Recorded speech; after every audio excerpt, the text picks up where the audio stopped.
Good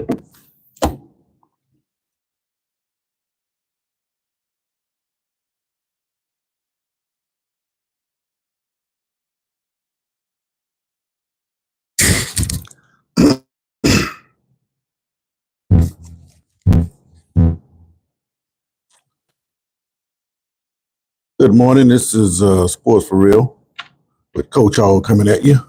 Um, Been an interesting weekend in sports. Glad you guys are doing healthy and well and chiming in with the old coach this morning. Just to recap from the weekend, you had the Heisman Trophy ceremony. As expected by a lot of people, Travis Hunter took home the award, but in a lot closer fashion than a lot of people would have guessed. Only a 214-point difference between uh, Hunter and the second place, Ashton Genty, the running back from Boise State. Um, Genty was gracious to Hunter, saying that he won the award, but in reality, he felt like he should have been the one hoisting the trophy. And in years past, if you didn't have a player like Hunter playing both sides of the ball at a high level, then it would have been an open and shut case. But if was Jiff, you take a sniff. So Hunter brought that uniqueness, and that uniqueness propelled him to the award. Um, like I say, I don't have a problem with Hunter winning the award, but I had a guy tell me the other day that he doesn't think that Hunter should have won the award, primarily because the competition he's playing against, not that it's not good, it's just the style of play. They play zone in the bigger college levels, but when you start coming down to the HBCUs, you probably see a lot of man. And it was pointed out to me that the last game that Hunter played in the HBCUs was the Celebration Bowl when Jackson State got upset. I want to say it was North Carolina Central. One of those teams was North Carolina Central or Winston-Salem. I don't remember which one it was, but they upset Jackson State that year. And he's telling me that Hunter got ripped apart in that game trying to play man coverage. I don't recall that. I do remember Hunter, he did score a touchdown in that game. But as far as him being obliterated by in pass coverage, I don't recall that. So I'm going to go back and look at that tape, and I'm going to see for myself. But if he did struggle man-to-man coverage, that is not a good sign moving forward, because that's what you're going to be in a lot of the times in the pros. And if you can't cover man-to-man in the pros, then you got a problem. A lot of high draft choices, they struggle.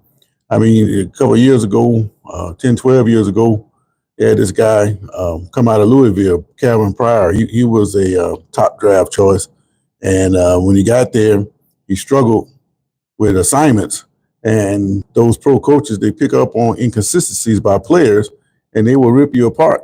And it wasn't long before Pryor was out of the league because he couldn't adjust and bounced around for opportunities with different teams, but he didn't last very long, primarily because the same issues he had coming out of high school, it reared his head in the pros because you can hide certain things in college. He should have went to the University of Florida, but he ended up at Louisville because of his problems he was having in the secondary. Hard hitter, smart kid, but for whatever reason, he couldn't quite get the assignments. All right, Desi Bill says, how are you? I am Coach Hall. Now, for the sake of time, which I don't have a whole lot of, I just wanted to talk about, does Indiana have a chance against Notre Dame? Well, I think they do. And I've been saying this for a while now because Indiana, they're not the same Indiana of yore. This guy, Curt Cignetti, he put Nick Saban in Alabama. He went to James Madison, and this guy's here. He's a good winner. And he's brought that same energy and expectations to Indiana, and it has shown right away. It started out 10-0, and they end up losing to Ohio State, but then they touched off Purdue to put the bow on this college football playoff berth. The only problem I have with Indiana is the name brand image. In other words, the teams that you face, the names on their chest, they don't seem to have gotten over that. Have gotten over that. What I mean by that, they struggled against Michigan. Michigan wasn't. They had problems this year. They didn't have a quarterback, and they had a good defense, but that's not a team that should be able to keep up with a high score in Indiana. And I think in the back of their mind, they still think they were playing the greatest Michigan teams because Michigan was still on their shirt, and they struggled for most of the game until finally they pulled themselves out of it and won the game. It also showed itself again when they played Ohio State. They came out and took the ball right down Ohio State's throat. Then they must have looked at each other and said, look, man, we playing Ohio State. We're not supposed to be doing this. And then they started to struggle. And then, even though it was a close game, they started making mistakes. The punter was a block punt, or a shank punt, or something he did. And that caused them to give up a quick touchdown, and they give up a kick return for another touchdown. So a tight ball game, all of a sudden you down 28-7. So once they got the expected score of being way behind to this name on the chest, then they started to play some football and get back into the game. And they've been playing that way ever since. Now, you can't really say that Purdue is a good measure because they won a very good football team this year. So the question is, which Indiana team is going to show up? Is it going to be the team that's worthy of the playoffs, or are they going to be afraid of the spotlight? I think they'll show up. They match up favorably with Notre Dame. Both of them score a lot of points. They also score when they get into the red zone, but those numbers both favor Indiana. Defense is also pretty similar, but the glaring difference between these two teams is the ability to stop the run. Notre Dame is not that great at stopping the run, and it was Northern Illinois who exploited that weakness to knock them off in an upset. So I think as potent as Indiana's passing game can be, I think you're going to see the Hoosiers try to run the ball against Notre Dame. And if they're able to do that and control the clock, keep Notre Dame's powerful offense on the bench, then it's going to be pretty interesting towards the end. Now, the weather is expected to be pretty bad, but that doesn't really favor either team because they're both from the same state. However, if Notre Dame has a weakness stopping the run and the weather is bad, you can expect the Indiana is going to try to jam it up in there. If they're able to do that, they're going to wear that team down and they're going to pull away from Notre Dame in the end. That's if they're able to run the football. What do I think? Right now, I'm thinking they have the edge because a lot of people are still thinking that Indiana is not good enough to be in the playoffs. They're only there because they had a 10-1 record. They said they're only there because, like SMU, their schedule wasn't that good. Well, I disagree with that also. When the schedule came out, they had the two teams that played for the national championship last year, Indiana and Washington on there. Nebraska is a historical program, and not Michigan, but Ohio State. They played them well until they started, making mistakes. So this team is very worthy of being in the playoffs, and it's not their fault that Michigan and Washington, they fell apart. But Michigan made them look good when they knocked off Ohio State. So it doesn't matter if you deserve to be in the playoffs or not. It's, are you there? And they are there.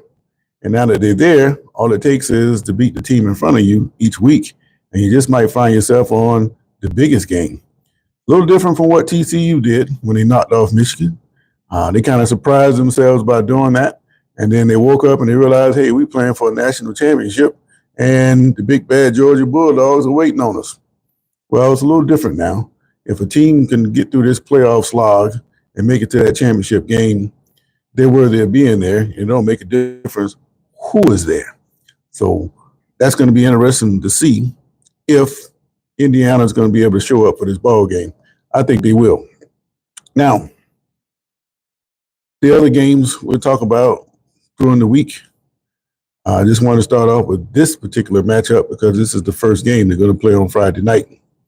Now, I already talked about Travis Hunter, and also you have the playoffs, not the playoffs, but college bowl games going to be taking place throughout the week. But you tell me, what do you think about Indiana's chances against Notre Dame? I think Kurt Cignetti, he's in the competition with Deion Sanders to be the coach of the year. Both of them did remarkable jobs. And the thing is, it's a tale of two styles. Signetti is doing it kind of like the old-fashioned way. He's doing it in the portal, but not with the same um, alacrity, if you will, as Dion is doing. Dion's pretty much turning his whole roster over every year to rebuild his team. I don't think, again, that he's going to be there very long. I think he's going to be out of there when the right opportunity comes. But I think he was only really coaching to make sure his sons got on the right path. He's done that. They've done that. So, given his minor health issues and, getting up in age, what does he have to prove? Other than trying to be a top-notch coach, which you don't have the time to string together 200-300 wins, how long is he going to do it? I just don't think he's going to do it for very long.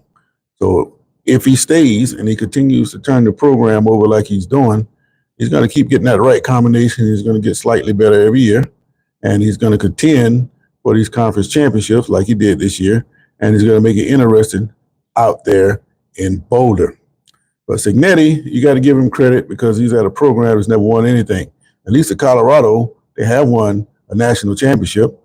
This year, the Hoosiers won more games than they ever won. It's been a long time since they beat Michigan. And with the addition of the 4 teams from the Pac-12, you would think that they would get pushed further down in the Big Ten. But those other 2 teams, USC, UCLA, they didn't perform to expectations. And Washington, they were down. But Oregon is that team right now. A lot of people is considering the best because they have speed. If you got speed, you can do a whole lot of things.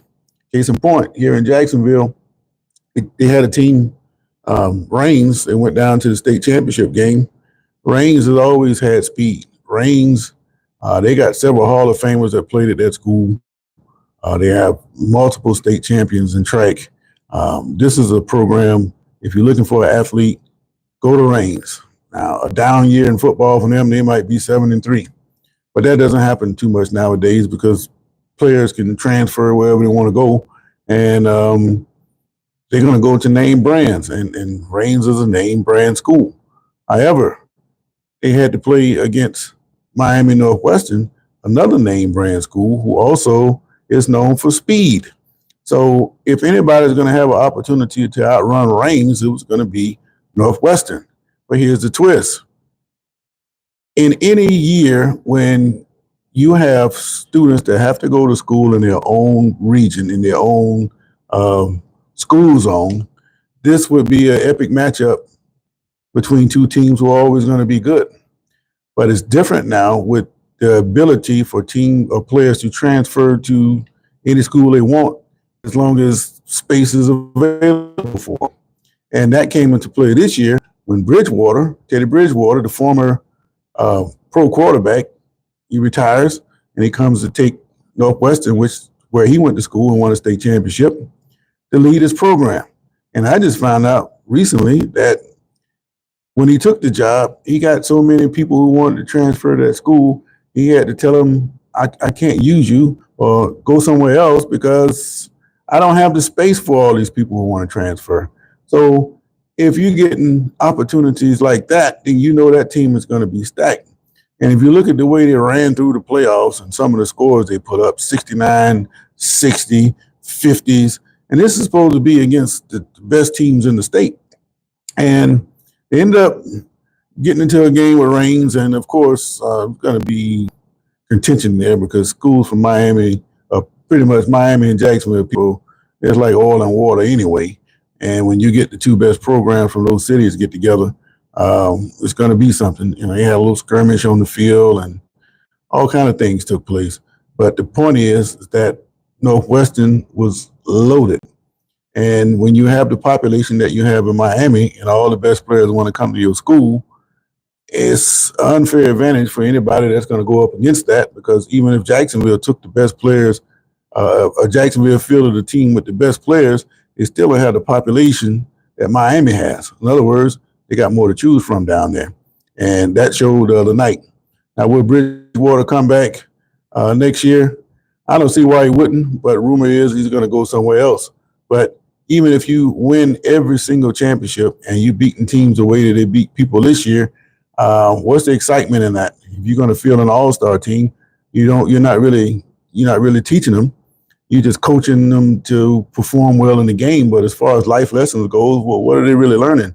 Go over here and gang up with somebody else to be successful. How is that when you go out into life? It's not going. Those opportunities aren't going to be there. But hey, they won a state championship. Whatever floats their boat, congratulate them, and we get back at them next year. But that's just the way things are down here in high school. You can just load the deck, and colleges are pretty much doing the same thing. But at least in college, you got a even playing field per se. In other words, you peeling from the same portal. High school, you can come up with anything, and nobody's really going to say anything about where you got them from. So for me, I'm the old-fashioned type. I'm up for possibly getting the head coaching job myself. And if I get that job, I'm not recruiting anybody. I'm going to coach what I got, and I'm going to be satisfied with the progress we get because I know that they're learning something, life lessons, and that's still what it's all about. Everybody seems to forget that academics or student athlete comes before the athlete. And if you're not doing that part of your job, then you just need to step aside and do something else. Anybody can coach an all-star team win a championship, but is it really worth it? That's just my opinion. But anyway, going back to the issue at hand, speed kills, and Oregon has the speed, and it's going to be up to somebody to neutralize that speed to knock Oregon off the perch.